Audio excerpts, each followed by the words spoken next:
Urza and Teferi, mentor and student, are bound by history and tragedy, betrayal and triumph. As Teferi goes back to his master's first death, he must break all laws of nature in order to save the multiverse.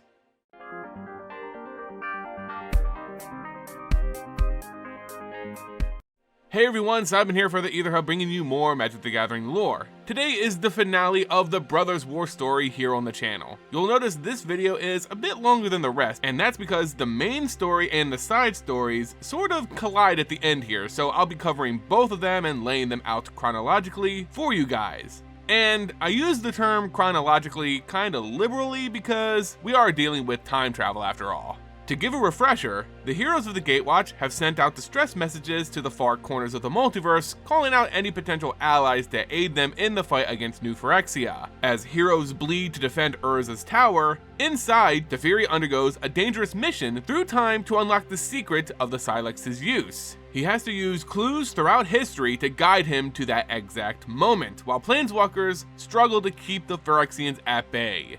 Before we begin, I just want to shout out the supporters of the channel who have joined the Vorthos army by becoming members of the channel. They support our content so that we can continue to grow as a community, and I cannot thank them enough. If you're considering becoming a member, check it out by clicking the join button on the homepage of the channel. You can also show your support by simply leaving this video a like, becoming a subscriber, and of course, sharing it with friends.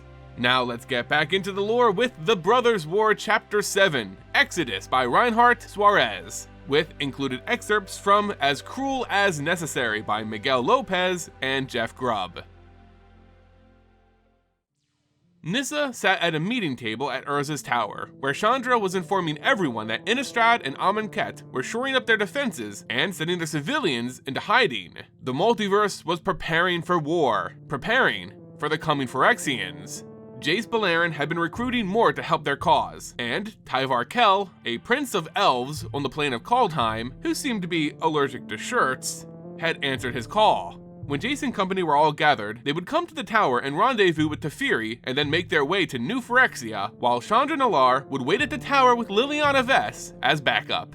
The Mirrans on New Phyrexia, those mortal souls resisting the Phyrexians, had allied with Urabrask against Elesh Norn, and would launch their offensive soon. Elesh Norn's plan was to use the seeds of Kaldheim's World Tree to bind all the planes of the multiverse to New Phyrexia. As they argued over the implications of what destroying that World Tree would do to New Phyrexia, Teferi appeared in the doorway. Chandra wanted the entire plane to be wiped out with the tree, disregarding the lives of the Mirrans, who were the original inhabitants of the plane and were fighting for their home and survival. She wanted them all to suffer, but Nissa had to remind her that not everything on the plane was lost. Gaea and Saheeli went back to the workshop with Teferi, leaving Nissa and Chandra to argue amongst themselves.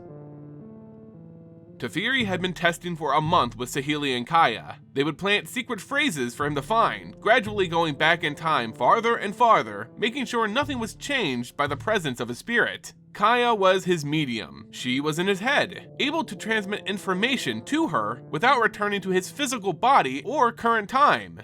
Urza had been the one to discover that silver could travel physically back in time, but Saheeli had found a clever way around that restriction. Teferi didn't need to go back himself. He just needed to see what happened. He traveled as a spark, able to observe without interacting with the events of the past. Gaea asked if he is ready. After he nodded, Teferi felt the coffin, the pod in which his body sat, grow hot. He never got used to the feeling of the temporal anchor ripping his spirit and his spark from his body. The group had conflicting accounts and information about the Golgothian Sylex. Karn had thought that the one Ajani destroyed was the true artifact, but Teferi had uncovered several stories of it being destroyed in multiple ways in the past. No one could be certain of which Sylex was the one that Urza used to end the Brothers' War, so they would have to make do with the replica that Saheeli had created. Teferi felt his physical body slip away and found himself looking over a number of scrolls, etchings, papers, and manuscripts on a table in front of him. Among them was the Antiquities War written by Urza's wife, Kyla bin Krug. There were many translations and versions of Kayla's accounts, but they all told Teferi he needed to go to Argoth, where Urza had activated the Sylex. He was in 85 AR, in the flooded city of Krug. He watched a brutal man go mad, screaming about ghosts and assassins. This was troubling. The man had been aware of Teferi, something that shouldn't have been possible. Teferi had to leave. This was not the time he was looking for. He travels further, back to 28 AR, still in Krug. The sky was burning, towers under siege, dead bodies everywhere. A Phyrexia soldier staggered towards him, just a boy, gasping, "Father," repeatedly, until he fell and drew his final breath. This was too far back. This wasn't the last battle. This is the moment that Krug fell. In 44 AR, Teferi was somewhere southeast of the Phyrexia city of Tomakul. There were trenches across the valley covered in machine and human corpses. Human soldiers marched between the columns, their souls as spectral as Teferi's body was. Well behind them came ghouls, stalking the fields of the dead and harvesting bodies. Teferi watched until one of them saw him. Then, he stealed away again. Back in the present, the Phyrexians attacked at night. Enemy troops that survived the massive blast from Joda and Elspeth were funneling into the tower. Nissa, Ren, and a few construct soldiers were there waiting for them. The hall was filled with dismembered Phyrexians. Looking around, Nissa was sure that they were winning. They had noticed a pillar of light shooting through the sky outside, as Joda and Elspeth cast a powerful spell.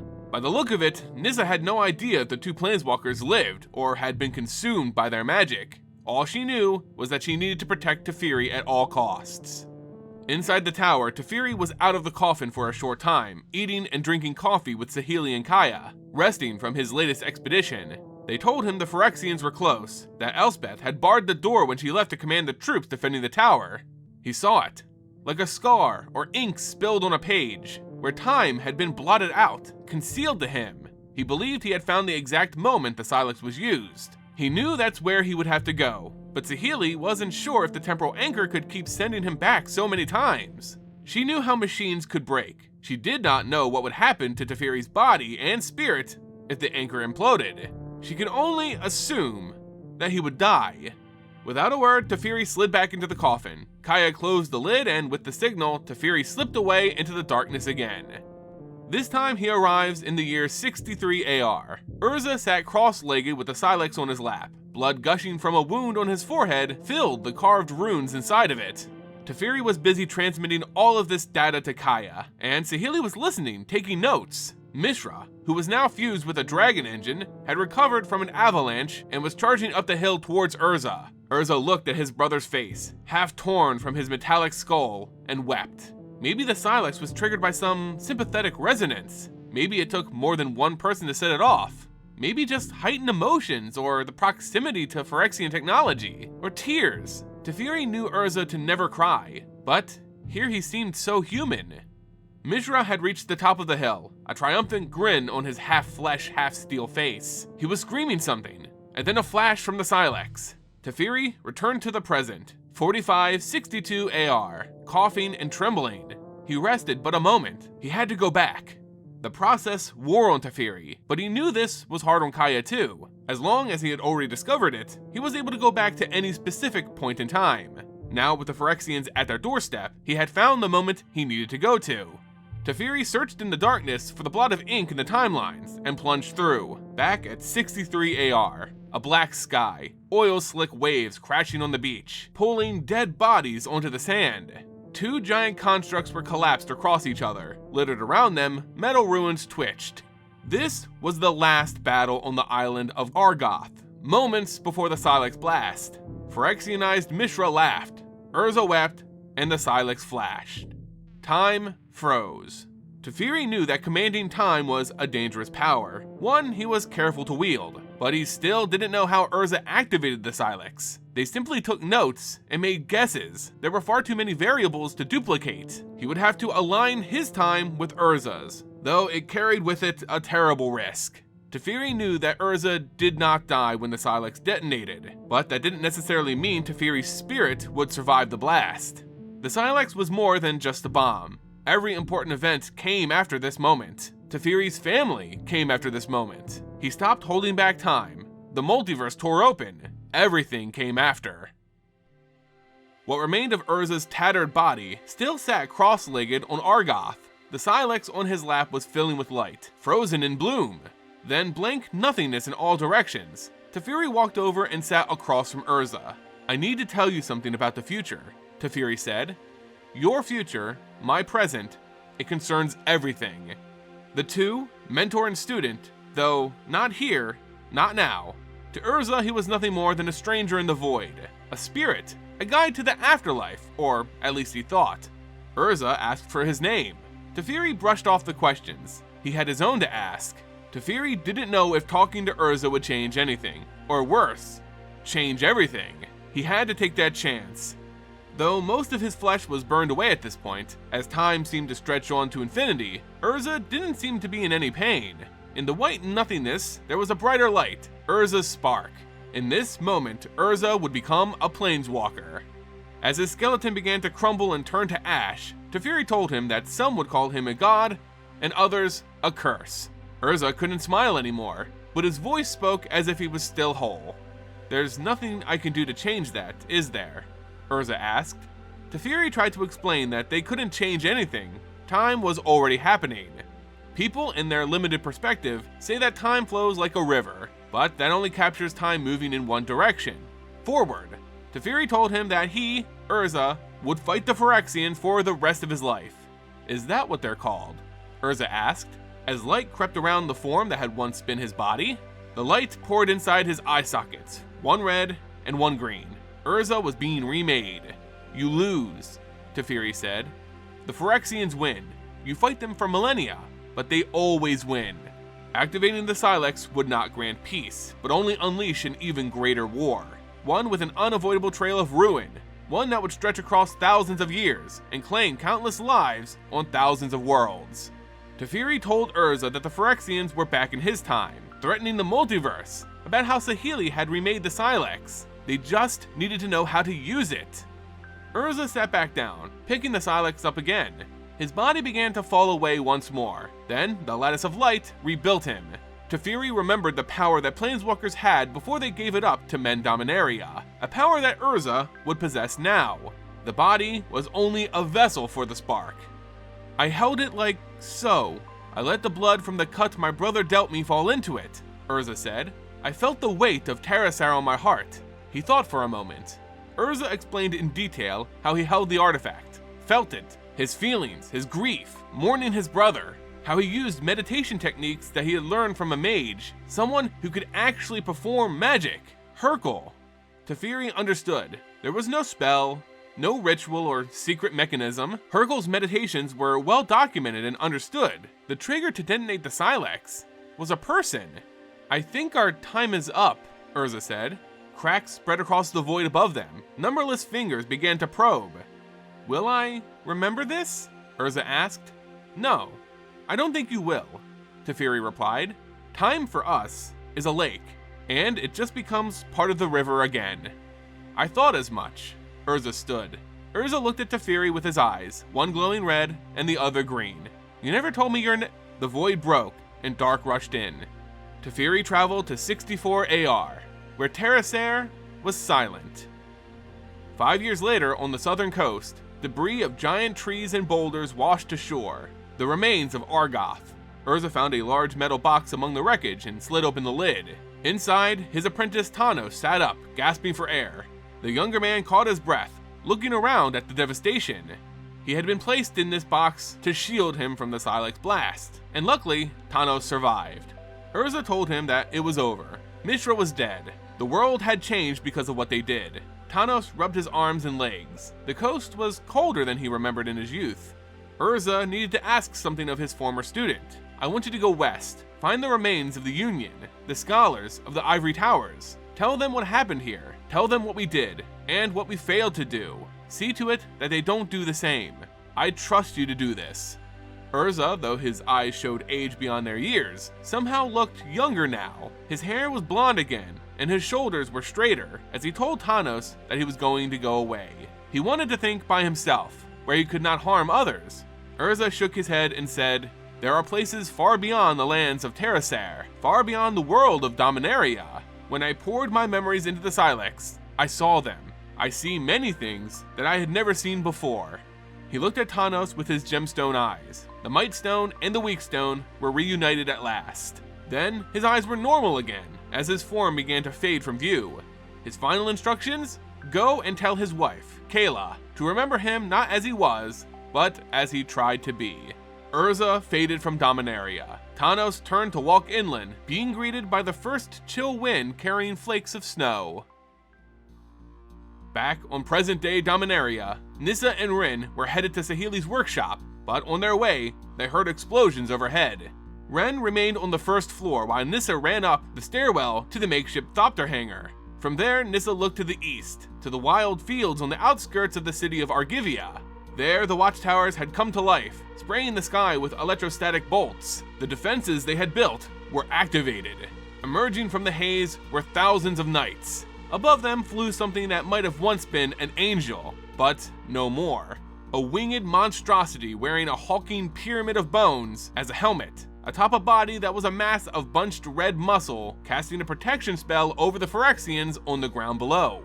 Nissa commanded a few dozen mechanical soldiers and half a dozen clay statues, marching to the perimeter of the tower to face the oncoming force from the east.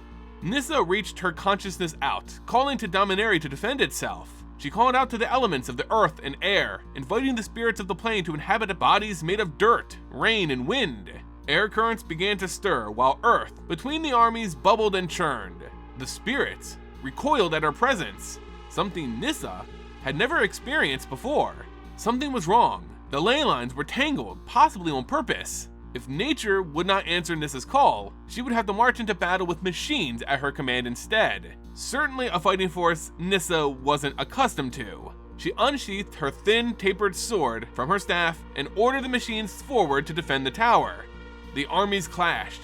This Phyrexian force, more organized than the berserkers Elspeth and Jonah were facing to the west. These were the personal forces of Elish Norn, bred in the machine orthodoxy. Order and strategy fused with machine and undeath.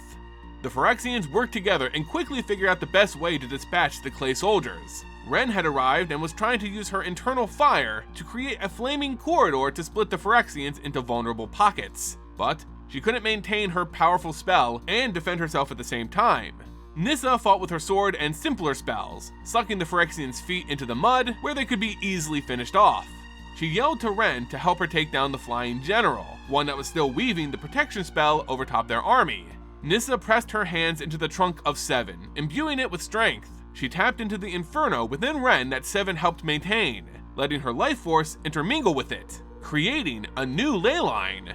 She channeled the power from that ley line into a spell, making Ren and Seven grow taller and stronger. Seven's leafy branches picked Nissa up and launched her into the sky. The winged Phyrexian twisted in midair, hoisting its scythe-like arm in a jerky motion. Nissa was lighter and faster. She hooked the arm around the creature's neck and plunged her sword deep into the unarmored part of its body. The Phyrexian tried to throw her off, but she held tight. Then it flapped its strong, bat-like wings, ascending into the clouds at a frightening speed. Nissa held tighter and began stabbing the creature over and over, its black, oily blood coating her hand. The abomination began trembling as the sword's spell began to take effect, a poison-like enchantment that coated it. It had implanted a seed within the tendrils of its muscle, and now those seeds were starting to bloom. Cracking bone and ripping what little flesh remained of the Phyrexian's body, the seeds exploded into vines, wrapping themselves around Nissa, helping her stay attached to the writhing adversary. The abomination and Nissa began to fall, and she knew she needed to let go and jump. Her mind was splintered between so many worries, she wasn't sure if she could planeswalk, but nonetheless, she jumped. Seven extending their branches to catch her, but in that moment, leaving their flank open. Phyrexian soldiers wrenched Nissa from the safety of Seven's bows, jerking her to the ground. As the breath was being pressed out of her lungs, she could not yell with her voice, but she screamed for help with her mind. She felt herself sinking into the ground, to the innermost part of the plane, where she hoped to find the Worldsoul, Dominaria's essence. No answer. Nothing but silence. On Zendikar, the Worldsoul trusted her and communed with her, but Dominaria had rot, a hatred born of unhealed wounds and unrectified betrayals. Dread, where the Worldsoul should have been. The name Dominaria's Worldsoul had chosen for itself was Gaea, and Gaea watched as her agents judged Nissa as an outsider. Nissa's mind was invaded with visions, 100 of battles taking place at the same time. The Phyrexians were attacking not just here, but all of Dominaria. Gray-skinned warriors fought alongside stained glass angels against Phyrexian horrors. elven lords riding metal war machines, while human mages hurled spells at spiked and horned beasts. Minotaurs, aided by goblins, defending their sacred stone halls against biomechanical monstrosities. The children of Gaea accused Nissa of being an invader, come to drain Gaia's strength when they needed it most. Nissa argued that she was a defender, and opened her mind to show them her home plane of Zendikar, showing the Worldsoul all she did to protect that world, everything she sacrificed. Gaea has judged you, the spirits proclaimed, and Nissa felt a force reach through her, the mana of the plane opening up. Her arms and legs became the roots of mighty oaks, her hair became the wind, her body the ground teeming with animals and plants. Then her heart felt the wrath of Gaia's anger boiling and washing over the entire Vale. Life energy flowed into fallen mechanical soldiers and Phyrexians alike, reassembling them, repurposing them. Steel was transmuted to heartwood, oil and power stones to a circulatory system that produced energy-rich sap, until they were reformed into elementals marching toward the battlefield to fight for Dominaria. Nissa knew that this was not the first time Dominaria's Worldsoul had touched Phyrexia. Becoming one with the enemy was to invite it into you, to learn of its true motivations. Flashes of history showed her how the Phyrexians arose, attempts to take Dominaria for their own, and their goals to defile everything natural.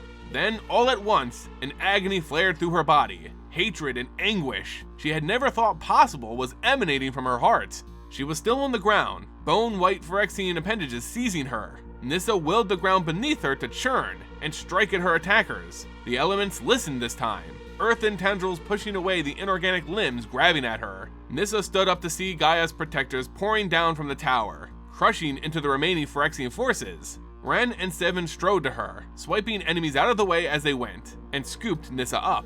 As they ran back to the tower's battlements, Nissa watched in awe as the elementals held the Phyrexians back, and each fallen abomination was subsumed by Gaia's will to fight for her. Nissa knew that even a Worldsoul was not infinite, that in other parts of Dominaria, those who fought against the invaders were now doing so without the aid of the elements now fighting here. Thousands wouldn't see another day. As they reached the battlement, they saw the Phyrexian angel dragging its body across the ground with Nissa's sword still in its back. Vines wrapped around it, forming a mock skin, and Nissa curled her fingers, tightening the vines. "Nissa, stop," said Ren. "Yours is not a song of cruelty." "No, but it must be," the spirits hummed to Nissa. "Victory over the Blighted Ones will require your hands to bear the blood of friend and foe alike." Then the spirits departed, taking their rage.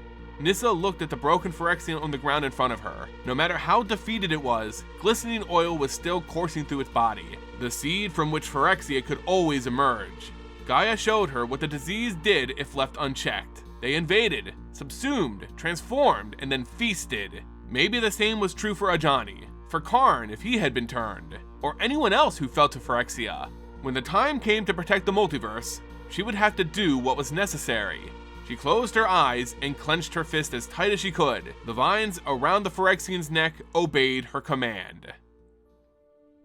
Ren and Nissa reached Saheeli's workshop, finding the stone wall around the door torn down and a thick black smoke filling the chamber. Nissa could see two figures standing around the temporal anchor, and summoned wind to blow away the smoke. She was ready to summon Gaia's elementals, but as the smoke cleared, she saw the core lithomancer, Nahiri, and Jace Balarin, the mind mage. The machine had suffered considerable damage. Its Power Stone core had failed and imploded, causing debris to cover the coffin in which Teferi laid in stasis. Jace asked if Teferi was able to figure out how the Sylex worked. Gaea had seen and felt everything Teferi had. She was his medium into the past, the one tethering his soul to the anchor. But the events were cryptic. She heard Urza speak, and could recall the conversation. But was there more, she wondered? Teferi was still inside the stasis capsule that he referred to as a coffin, so they all cleared the path of wreckage to make it to him. Gaea knocked on the capsule, then cupped her hands to peer inside the small window. Teferi was inside with his eyes closed and a distressed expression on his face. At first, they thought he was pale and sickly, but that wasn't it. He was disappearing. Ren noted that Teferi's song, his very being, was tied to this machine. He could not leave it, or he could be lost forever. Until he was fully restored, this is where he would stay. Elspeth Terrell appeared in the doorway with an injured Joda slung over her shoulder. She sat him down in a chair and handed him a small flask. He was still reeling from the strike of Rona, whose glaive had cut deep into his midsection. Luckily, Elspeth's magic had ensured it wasn't mortal. The Mirren attack on New Phyrexia was almost underway, so most of the Planeswalkers would leave Joda and Ren to try and figure out how to free Teferi. Now others began to planeswalk into the tower. Vraska, the Golgari Queen of Ravnica, the Wanderer, the Empress of Kamigawa, accompanied her childhood friend, Kaito Suzuki, the militant man Luca from Ikoria, and of course, the shirtless Tyvar. Chandra had left earlier that day for Kaladesh to visit her mother. Nissa wished to speak to her again before marching into New Phyrexia, but that would have to wait. The Gatewatch had assembled once more. Their members had grown since the original 4 members, Nissa, Chandra, Jace, and Gideon.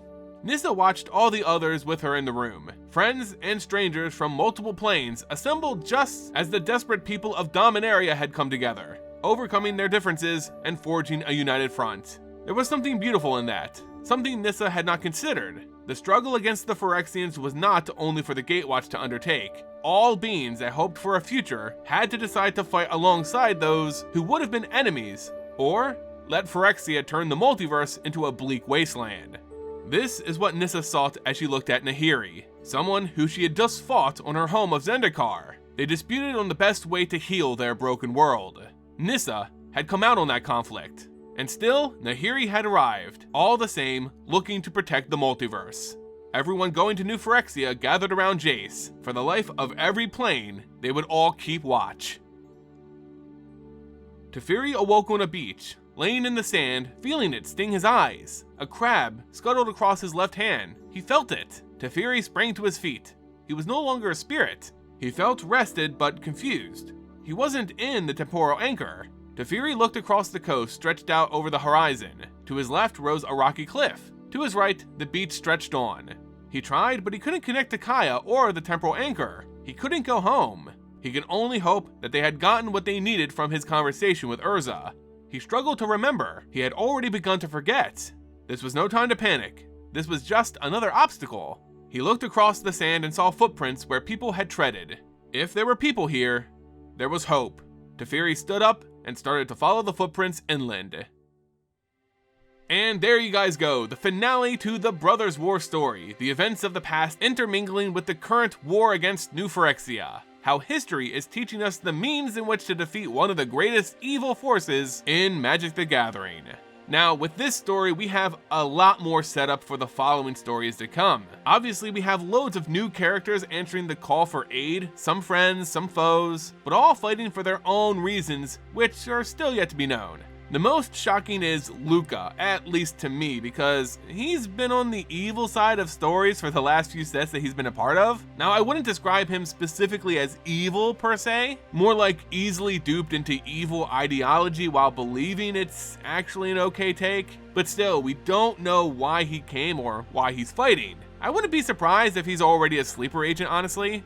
Either way, Jace is taking this attack force of planeswalkers to aid the fight on New Phyrexia itself. Aside from that, Teferi actually talking to past Urza is big. It looks like the information about the Sylex made it through Gaea, and that past Urza doesn't really remember that encounter, so hopefully no timing nonsense will ensue. But it was a powerful character moment for Teferi, who is so connected to Urza to finally become the teacher himself, even just for a moment. It's really cathartic.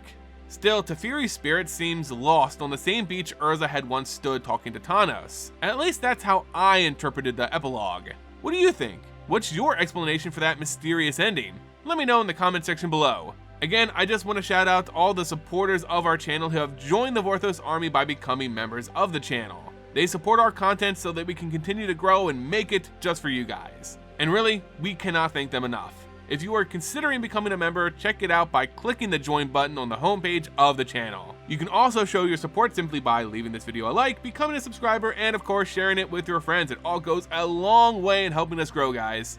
As always, thank you all so much for watching, and until next time, see ya!